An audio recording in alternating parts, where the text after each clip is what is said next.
అందరికీ నమస్కారం. తెలుగు కథల సమాహారానికి మీ అందరికీ స్వాగతం. ఇప్పుడు మనం వినబోయే కథ గృహమే కదా స్వర్గసీమ. రచన ఎంఆర్వి సత్యనారాయణమూర్తి గారు. మరి కథలోకి వెళ్దామా? మీ అమ్మాయి మాకు నచ్చింది. మా అబ్బాయి సాకేత్ కూడా అంగీకారం తెలిపాడు. ఇక మనం ముందుకు వెళ్ళటమే తరువాయి అన్నారు వెంకట్రావు రామనాథం గారికేసి తిరిగి. ఆయన మాటలకు రామనాథం వసంతలక్ష్మిల మొహాల్లో ఆనందం వెల్లి విరిసింది. అంతకుముందే సుధారాణి తన ఇష్టాన్ని తల్లిదండ్రులకు తెలిపింది. వసంతలక్ష్మి భర్త వైపు చూసి కళ్ళతోనే సైగ చేసింది మిగతా విషయాలు అడగమని. అయితే కట్న కానుకల గురించి ఒక మాట అనుకుంటే రామనాథం గారు నెమ్మదిగా అన్నారు. చూడండి బావగారు, మేము కట్న కానుకలకు వ్యతిరేకం. మీరు మీ అమ్మాయికి ఏం పెట్టుకున్నా మాకు అభ్యంతరం లేదు. అలాగే పెళ్లిలో మా అబ్బాయికి ఖరీదైన సూట్ పెట్టాలి, 10 జతల బ్రాండెడ్ బట్టలే పెట్టాలని మేము కోరం. పంతులు గారు చెప్పినట్టు ఏ సందర్భంలో బట్టలు పెట్టాలో అవి పెట్టండి చాలు. మీకు ఎలా వీలైతే అలా పెట్టండి. సంప్రదాయాన్ని పాటించండి, అది చాలు. ఏమంటారు? ఆప్యాయంగా అన్నారు వెంకట్రావు. ఆయన మాటలకు రామనాథం వసంతలక్ష్మి చాలా సంతోషించారు. మీరు ఎలా చేయమంటే అలా చేస్తాం, మీకెక్కడా మాట రానియం అన్నారు రామనాథం. ఇంకో విషయం బావగారు, మేము కూడా మీ అమ్మాయికి మాకు తోచిన బంగారం పెడతాం. అలాగే పంతులు గారు చెప్పినట్టు ఎన్ని పట్టు చీరలు పెట్టాలో అన్నీ పెడతాం, సరేనా? చిన్నగా నవ్వుతూ అన్నారు వెంకట్రావు. అలాగే అన్నట్టు తల ఊపాడు రామనాథం. కళ్యాణ మండపం అద్దె, వీడియోలు, ఫోటోల ఖర్చు సగం భరించుకుందామని వెంకట్రావు చెప్పగానే ఆనందంగా ఒప్పుకున్నారు రామనాథం. తర్వాత పంతులు గారిని పిలవటం, పెళ్లి ముహూర్తం పెట్టించడం వేగంగా జరిగిపోయాయి. సాకేత్ సుధారాణిల పెళ్లి వైభవంగా ఏ విధమైన అలకలు ఇబ్బందులు లేకుండా జరిగింది. నూతన దంపతులు ఒక వారం రోజులు హనీమూన్కి వెళ్ళొచ్చారు. ఇద్దరు బెంగళూరులో సాఫ్ట్వేర్ ఇంజనీర్లుగా పనిచేస్తున్నారు. రామనాథం వసంతలక్ష్మి బెంగళూరు వెళ్ళి కూతురి కొత్త కాపురానికి కావాల్సినవన్నీ సమకూర్చి తిరిగి శివపురం వచ్చారు. రోజు వియ్యాల వారి మంచితనం గురించే మాట్లాడుకుంటారు రామనాథం వసంతలక్ష్మి. ఒక ఆడపిల్ల తండ్రి ఇబ్బందులేమిటో తెలుసుకుని వారిని నొప్పించకుండా పెళ్ళి సజావుగా సంప్రదాయంగా జరిపించిన వెంకట్రావు గారు చాలా గొప్పవారు. ఈ రోజుల్లో అటువంటి వారు చాలా అరుదుగా ఉంటారు వసంత అన్నారు రామనాథం భార్య కేసి తిరిగి.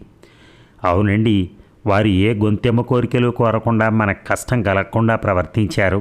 చాలా సహృదయులు ఇద్దరు అంది వసంతలక్ష్మి. ఆమెకు చాలా సంతోషంగా ఉంది కూతురు పెళ్ళి ఘనంగా ఏ విధమైన ఆటంకాలు లేకుండా జరిగినందుకు. పెళ్ళైన తర్వాత వచ్చిన పండగలకు సుధారాణి సాకేత్ శివపురం రావటం వెళ్ళటం జరిగింది.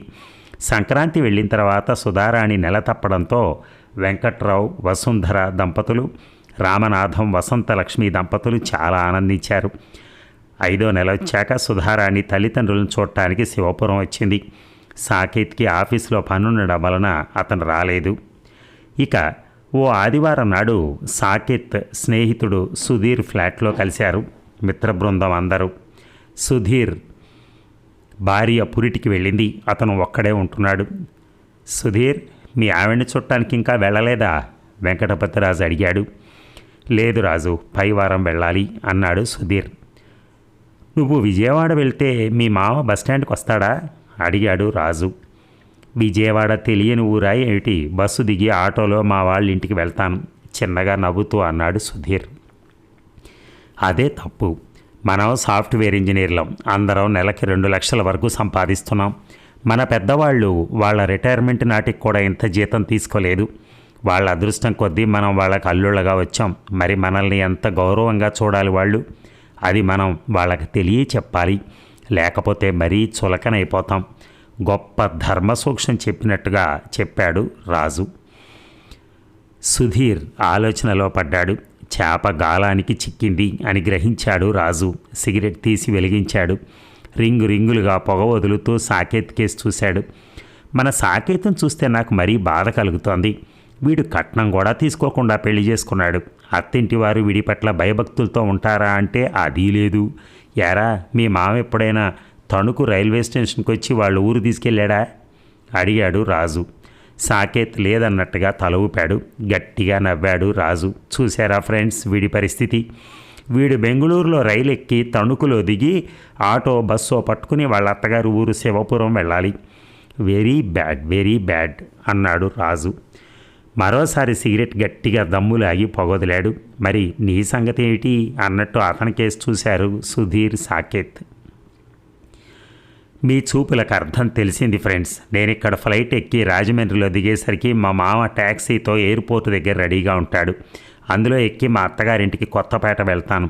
మా మామకు ఖాళీ లేకపోతే మా బావమరిది ట్యాక్సీ తీసుకుని వస్తాడు నన్ను తీసుకెళ్ళటానికి. 5 ఏళ్ల నుంచి అలా మెయింటైన్ చేస్తున్నాను. అది మన స్టైల్.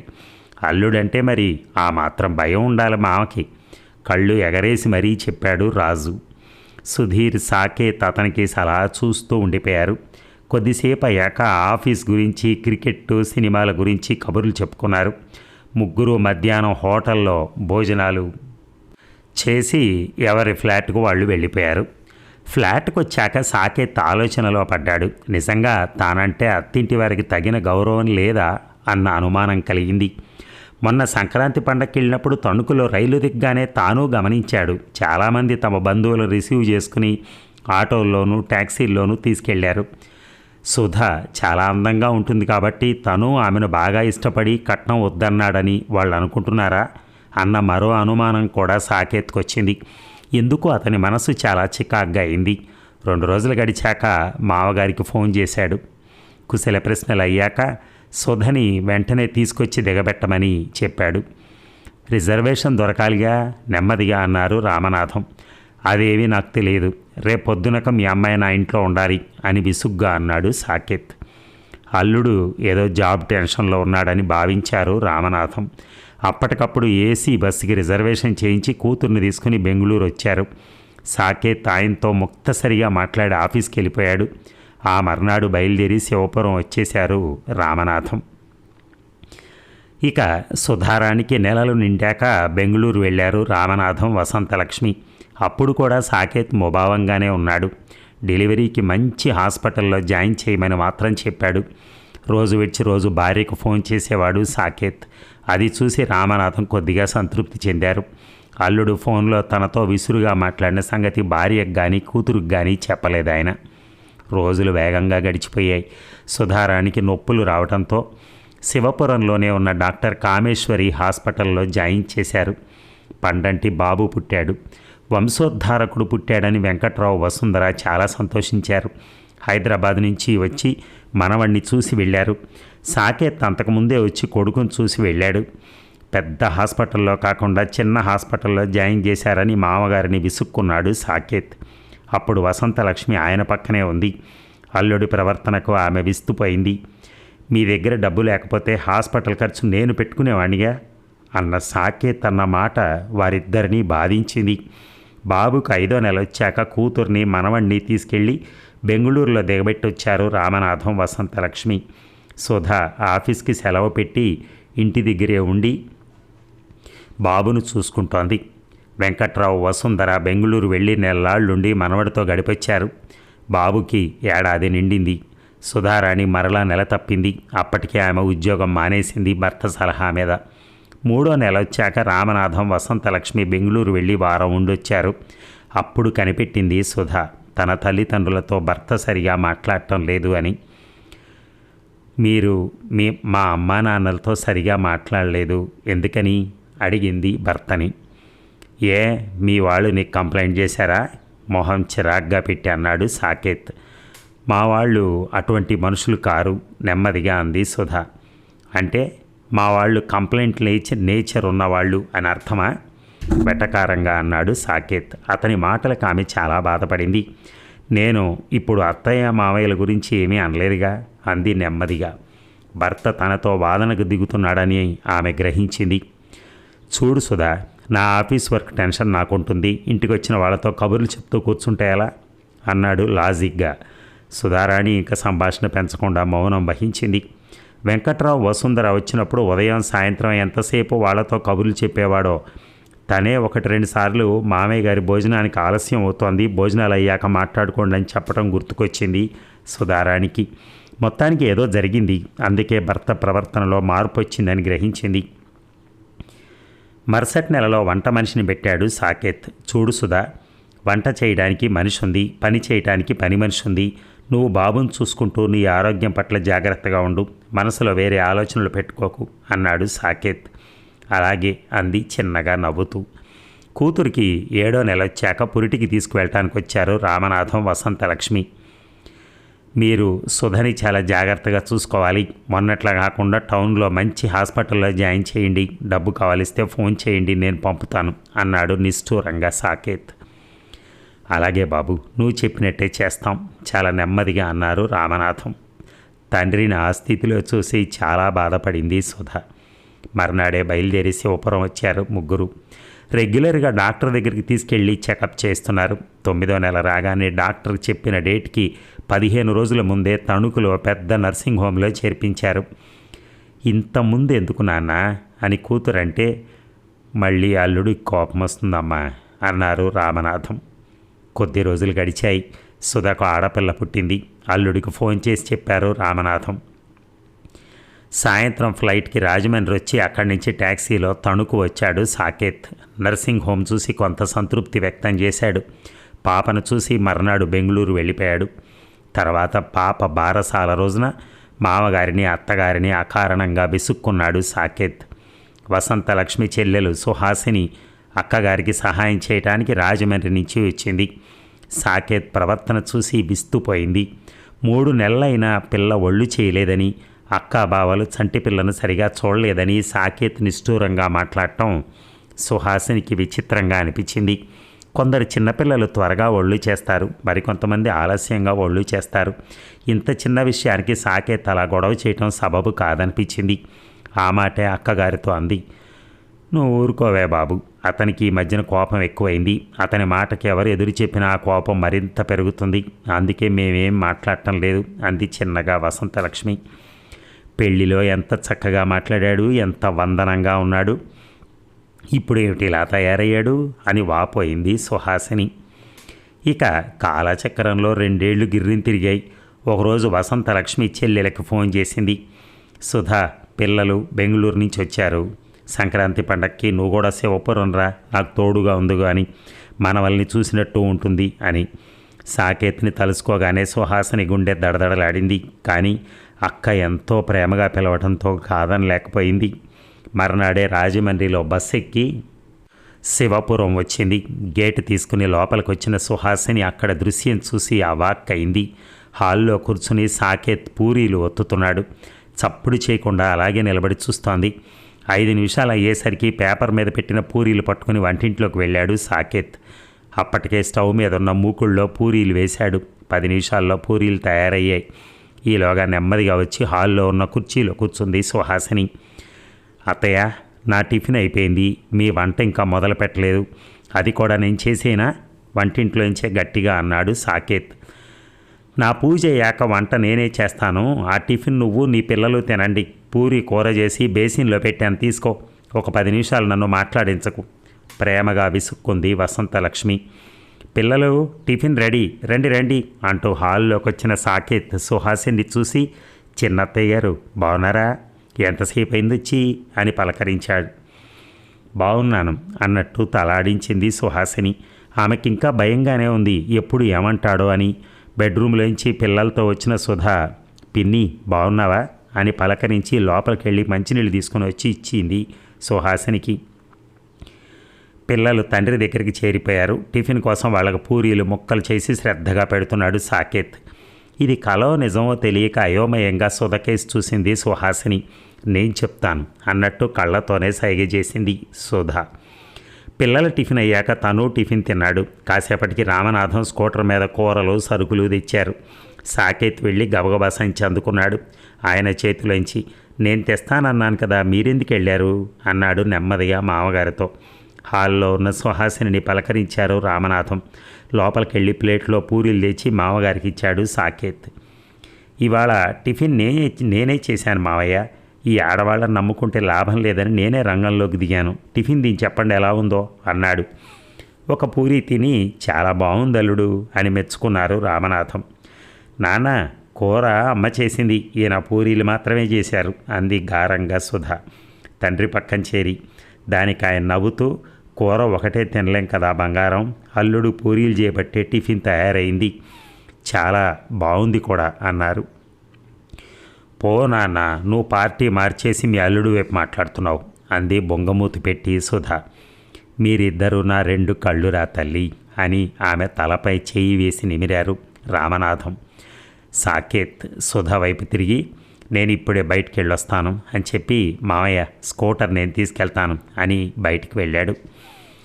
అతను అలా బయటికి వెళ్ళగానే సుహాసిని సుధారాణితో, నేను ఈ సస్పెన్స్ భరించలేకపోతున్నాను, ఏం జరిగిందో చెప్పు అంది ఆతృతగా.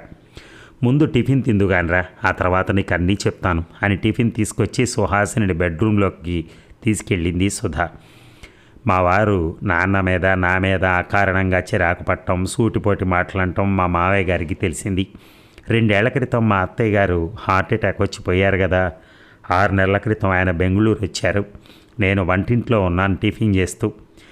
మావారు మామయ్య గారు ఏదో మాట్లాడుకుంటున్నారు. టిఫిన్ తయారయ్యాక ప్లేట్లో పెట్టి తీసుకెళ్ళి ఇవ్వబోతూ నా గురించి ఏదో ప్రస్తావన రావడంతో గది యువతలే ఆగిపోయాను. చూడు సాకేత్, కోడలు అంటే మన ఇంటి దేవత కింద లెక్క. పెళ్ళి కాగానే తన ఇంటి పేరు, తన గోత్రం అన్నీ వదులుకుని అత్తారింటికి వస్తుంది. మన వంశం అభివృద్ధికి సహకరిస్తుంది. అందుకే అటువంటి అమ్మాయిని మనం చాలా జాగ్రత్తగా చూసుకోవాలి. ఆమె మనసుకు కష్టం కలిగే విధంగా మనం మాట్లాడకూడదు, ప్రవర్తించకూడదు. అంతేకాదు, ఆ అమ్మాయిని మన ఇంటికి పంపిన ఆమె తల్లిదండ్రులను కూడా మనం గౌరవించాలి. అప్పుడే 2 కుటుంబాలు ఆనందంగా సంతోషంగా ఉంటాయి. మా తరం ఎలాగూ అయిపోయింది, మీ తరం వచ్చింది, తర్వాత నీ పిల్లల తరం వస్తుంది. కానీ విలువలు, సంప్రదాయాలు, పెద్దల పట్ల గౌరవాలు నిరంతరం కొనసాగాలి. అది మరిచిపోకు. నీ ప్రవర్తనలో ఇటీవల వచ్చిన మార్పు బంధువుల ద్వారా తెలిసి ఎంతో ఆశ్చర్యపోయాను, బాధపడ్డాను. నీ భార్య నాతో ఎంతో ప్రేమగా, గౌరవంగా ఉండాలని కోరుకుంటావో అంతే గౌరవాన్ని, ప్రేమని ఆమె తల్లిదండ్రుల పట్ల నువ్వు చూపించాలి కదా. ఎంతో పద్ధతిగా పెరిగిన నీలో కొత్తగా ఈ దురుసుతనం ఎలా వచ్చిందో నాకు తెలియదు, కానీ అది చాలా తప్పు. వెంటనే సరిదిద్దుకో. మన ప్రవర్తన నలుగురికి ఆదర్శంగా ఉండాలి, కానీ ఇతరులు వేలెత్తి చూపేలా కాదు. నీ భార్యతో, నీ అత్తవారితో సక్రమంగా ప్రవర్తిస్తానని నాకు మాట ఇవ్వు. నా చివరి రోజులు ప్రశాంతంగా గడవాలని నేను కోరుకుంటున్నాను. కాదు, నేను ఇలాగే ఉంటాను అంటావా? నీ ఇష్టం. నేనిక ఎప్పుడు నీ గుమ్మం తొక్కను. ఏదైనా ఆశ్రమంలో చేరిపోతాను అన్నారు మామయ్య గారు. 1 నిమిషం మౌనంగా ఉన్నాక, స్నేహితుల మాటలు తలకెక్కి సంస్కారహీనంగా ప్రవర్తించాను. నన్ను క్షమించండి నాన్న. మీరు చెప్పినట్టే ఇకపై అందరితో మర్యాదగా, ప్రేమగా మసలుకుంటాను అని మావారు అనటం నాకు వినిపించింది. 2 నిమిషాలు ఆగి తర్వాత నేను టిఫిన్ తీసుకెళ్ళి మావయ్య గారికి ఇచ్చాను. అప్పటి నుంచి మా వారిలో మార్పు వచ్చింది. మా పెళ్ళైన కొత్తలో మా అందరి పట్ల ఎంత ప్రేమగా ఉండేవారో దానికి రెట్టింపు ప్రేమగా ఉంటున్నారు. మొన్న నాన్నకి జ్వరం వస్తే ఆయనే డాక్టర్ దగ్గరికి తీసుకెళ్ళి చూపించారు. అది సంగతి పిన్ని అంది సుధారాణి. అప్పటికి సుహాసిని టిఫిన్ తినటం పూర్తయింది. ఏమైతేనే మీరు కష్టాల పర్వం నుంచి సుఖాల పర్వంలోకి అడుగుపెట్టారు, సంతోషం అంది సుహాసిని. వీళ్ళిద్దరూ బెడ్రూమ్లోంచి బయటకు వచ్చేసరికి హాల్లో కనిపించిన దృశ్యం చూసి మరొకసారి విస్తుపోయింది సుహాసిని. సాకేత్ కత్తిపీట దగ్గర కూర్చుని పనసపండుని ముక్కలుగా తరుగుతున్నాడు. 2 నిమిషాల్లో ముక్కలు చేసి కత్తిపీట లోపల పెట్టొచ్చాడు. చేతులకు నూనె రాసుకుని ముక్కల నుంచి పనస తొనలు తీస్తున్నాడు. ఇంతలో టీపాయ్ మీద ఫోన్ మోగింది. సంసారం సంసారం ప్రేమసుధాపూరం నవజీవన సారం అంటూ. నాన్న, నీ ఫోన్ అంటూ సాకేత్ కూతురు తన బుల్లి చేతులతో ఫోన్ పట్టుకొచ్చింది. ఆన్ చేసి నా చెవి దగ్గర పెట్టరా బంగారం అన్నాడు సాకేత్ పనస తొనలు తీసే పని కొనసాగిస్తూ. అది చూసి వంటింటి దగ్గర నుంచి రామనాథం, వసంతలక్ష్మి నిండుగా నవ్వుకున్నారు. చూసారా ఎంత చక్కగా ఉందో కథ. తండ్రి ఆ మాత్రం కొడుక్కి చెప్పాల్సిందే. ఎందుకంటే ఇంట్లో అందరూ బాగుంటున్నప్పుడు, అందులోనూ ఇన్నాళ్ళు బాగుండి ఈరోజు నీలో మార్పు వచ్చింది అంటే ఎక్కడి నుంచో, ఏ బయట నుంచో వ్యవహారాల్లో నీకు అవన్నీ నీకు అలవాటే ఇక్కడికి వచ్చి ఇంట్లో చూపిస్తున్నావు అనేది ఆయనకు అర్థమైంది. అర్థమయ్యి ఆ కొడుకుని దారిలో పెట్టడం వలన ఈ రోజున మళ్ళీ ఆ కుటుంబం అంతా ఒక త్రాటి మీద నిలబడగలిగింది. ఆనందాలు అతిశయంగా కాకుండా ఆ ఆనందాలు ఆ ఇంట వెల్లి విరుస్తున్నాయి ఈ రోజున. అదండి కథ. Thank you very much.